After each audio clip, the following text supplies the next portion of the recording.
যার উপার্জন শুধুই হারাম উপার্জন, অন্য কোনো হালাল উপার্জন নাই, এইরকম লোক যে সুদের টাকা লাগায় সেখান থেকে তার উপার্জন হয়, ওটা দিয়ে তার সংসার চলে, আর কোনো হালাল উপার্জন নাই। একটা মদের দোকান আছে, মদ বিক্রি করে, সেখান থেকে লাভ আসে, সেটা দিয়ে সংসার চলে, অন্য কোনো উপার্জন নাই। ওই লোক যার অন্য কোনো উপার্জন নাই, যা আছে সবটুকু হারাম, সে যদি আপনাকে হাদিয়া দেয় বা দাওয়াত দেয়, ওইটা খাওয়া আপনার জন্য হালাল না, হারাম। ওইটা আপনার জন্য খাওয়াটা জায়েজ হবে।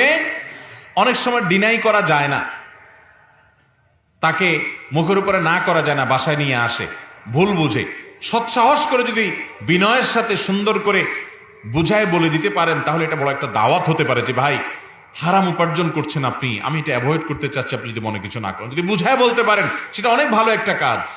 যদি না পারেন তাহলে অন্তত নিজে সেটা ভোগ করবেন না, অন্য কোনো গরিব মানুষকে দিয়ে দিবেন, তারটা তাকে ফেরত দিতে না পারলে কিন্তু নিজে নিজের পরিবার লোকদেরকে খাওয়াবেন না। কারণ হারাম যে উপার্জন করেছে তার হালাল কোনো উপার্জন নাই, শুধু হারামটাই আছে, ওইটা আপনাকে খাওয়াইলে আপনার জন্য খাওয়া জায়েজ হবে।